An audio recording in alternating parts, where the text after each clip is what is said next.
Coming up today on This Is True Really News. We're doing this again? Well, force of habit by this point. We're going to talk about issues between the Austros and the Turks. And there are issues. And there have been for many years. And after today, yep, there will be for many years. And then something sent in by Ronnie Tucker. Now, if you like things sent in by Ronnie Tucker the way I like things sent in by Ronnie Tucker, like, subscribe, follow, and hit the bell for This Is True Really News. We'd love to have you as a subscriber. Just as we have last Saturday wished well to those 2 new subscribers we picked up. Yeah, Phil and Dolores. Yeah, the smoothing tool and what's her name? Katie. Yes, Miss Katie. What's her name? So, once you've done all that, there go 2 more listeners down. Then leave a comment wherever you catch us, or if you'd like to send something longer or a story you think we ought to cover, send it to TITR@netradio.network. Do that last part. If we've ticked you off and done something stupid, really give it to us. Please, because most of the time it's pretty lame. Well, you guys suck. We know. Well, they don't. Actually, we haven't gotten any of those. Really? No. Oh, we've lost all the people with taste? How many years have we been doing this and we haven't got any of those? Everybody just says, love you guys. Or they give us some sort of snarky rejoinder. And it's, like the one guy said that we were, what? Not lame. He said, what did the guy last week say? He said something. Well, that narrows it down some. I'll remember it once we're done recording, I'm sure.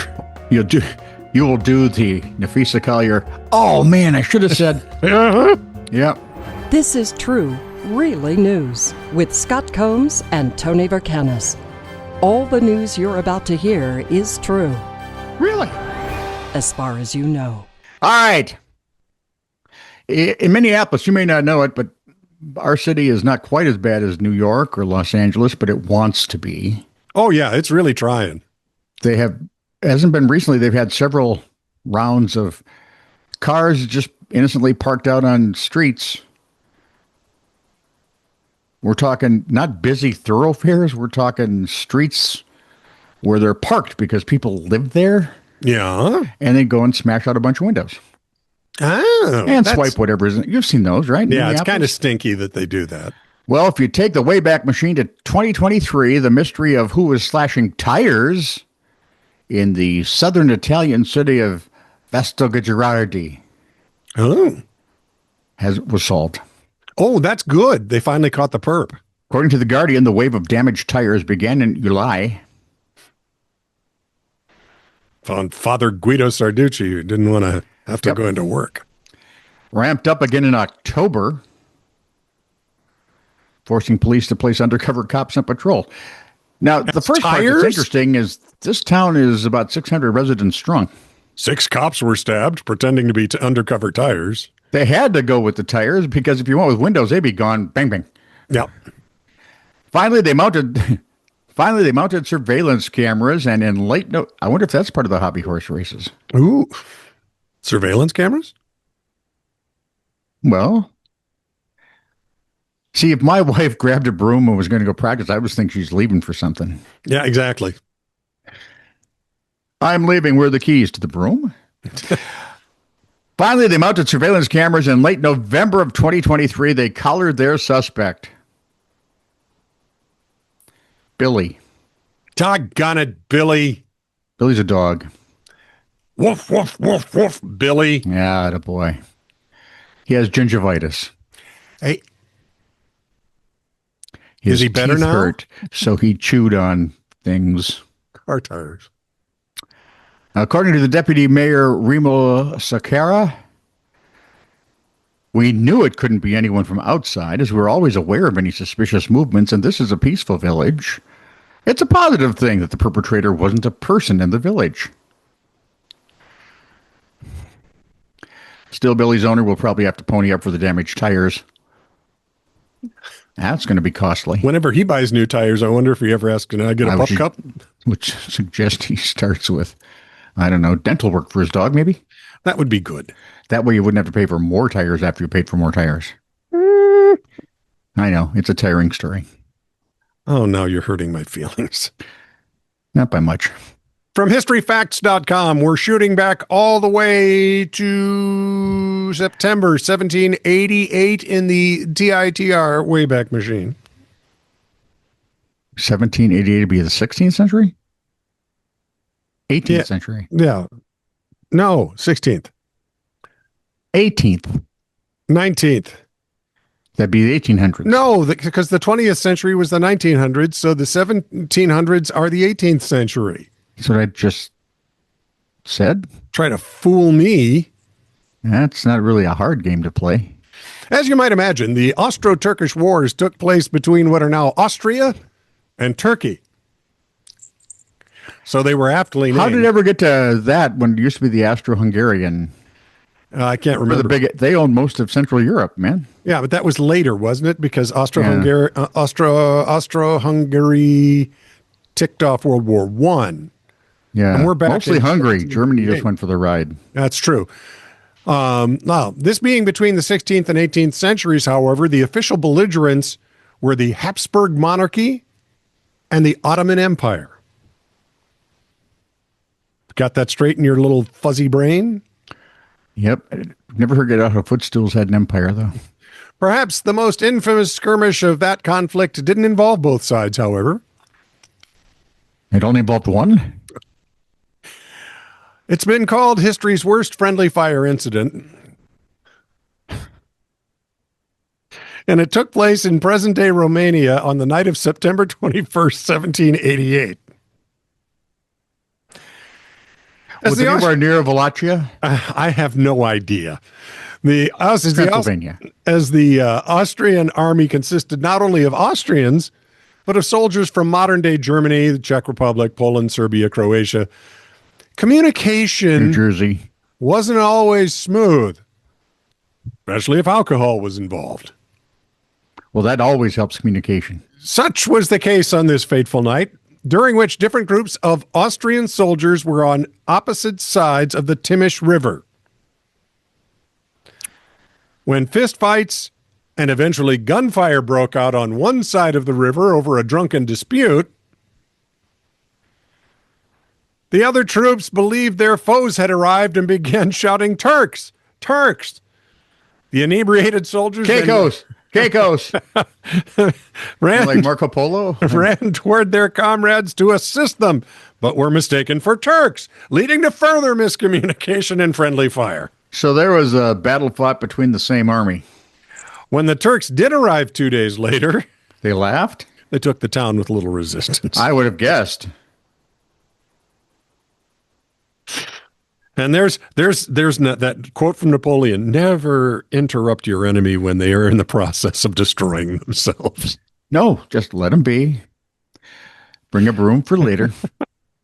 Isn't that hilarious? I know I'm drunk, but those Turks, those guys look like Turks. Why are they wearing our uniforms? They're spies, I tell you. Here, have a drink. Yeah. Let's go back a couple of years to 2023. All right. It was December of 23. Oh, what a night. Oh, what a night. 39-year-old Rosemary Hain lost her temper. And rice sauce, everything else. She was berating a Chipotle manager in Parma, Ohio, famous for its Jean cheese. Parma. Wow. She threw a bowl of food at her, according to a story in Food and Wine. Well, that's her right.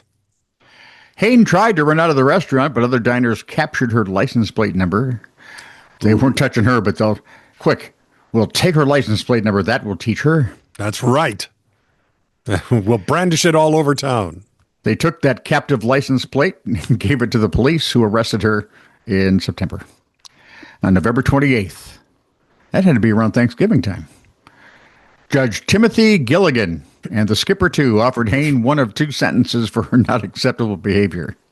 It's right after my wife's birthday, so... Gilligan and the skipper? And your No, wife's birthday. the 28th is 2 days after my wife's birthday. Her birthday. No, her birthday's on the 26th. That's what I said. 2 days after my wife's birthday. November 28th is 2 days after my wife's birthday.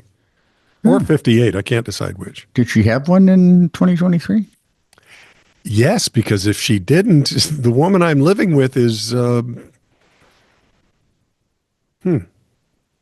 Best not look into that too deeply, I think. The standard sentence of a fine and the standard sentence of a fine and 180 days in jail or 60 days in jail and working 20 hours a week at a fast food restaurant for 2 months. Those are the standards. Hain apologized to the court and the victim and accepted the custom sentence. She could have punched me in the face or pulled a gun out, said the victim. I'm lucky that I only got a bowl thrown in my face. And it's a cardboard bowl from Chipotle anyway, so it's no big deal. Well, she has since found a job at another restaurant. Less violent. You know how Chipotle can be. Oh, yeah. They always attract the wrong element. Yeah. From the LAD... Lisa and McDonald's, man, they attract some weird clowns. Well, what's really fun is late night at White Castle. No, it's not. By fun you mean weird and slightly frightening? Yes. Well, it's sort of like the yes. northern version of Waffle House. Yes.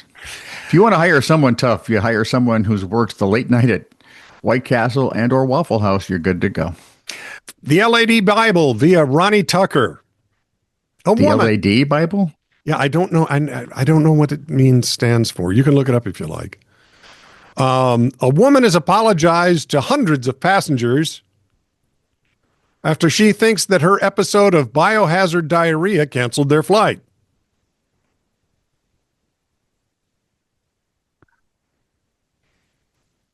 Huh? Macon Reinerston took to TikTok to tell her followers how she personally got a United flight canceled last year. The writer and actor's catastrophic bout of illness began when she was traveling on a series of flights from Portugal back to the U.S. for a film premiere. Okay. After waking up for the Newark leg, the content creator felt unsettling stomach cramps. But her plan was to power through customs, baggage claim, and security. The delayed connection gave her a few minutes in the restroom, yet she claims nothing happened because her symptoms were still brewing. Oof. Upon boarding the Indianapolis flight, the cramps escalated into intense full-body pain. Although she initially was too nervous to break the seatbelt rule, Megan eventually recognized her stomach pain as a real emergency and rushed to the tiny airplane bathroom, which may not be enough to contain what was about to occur. For the next 20 minutes, she suffered from relentless diarrhea, matched with sudden nausea. Unsure she could vomit into the small sink, she finally flung the door open mid-flight, yelling for help. Flight attendant pushed her back into the bathroom with a plastic bag, where she spent the next hour and a half, alternating between vomiting and diarrheaing. After landing, the rest of the passengers emptied the plane, and Megan was informed that the next flight had been canceled.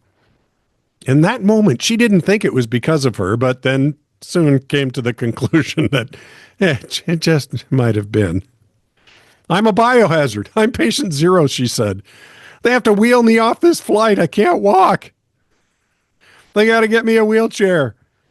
They wheel me to baggage claim, but the bags haven't come yet, so they just drop me off at baggage claim. Now, here I come rolling up. Everybody on my flight's like, that girl right there just pooped for 2 hours in our plane. She thinks it was an undercooked burger she ate before taking off.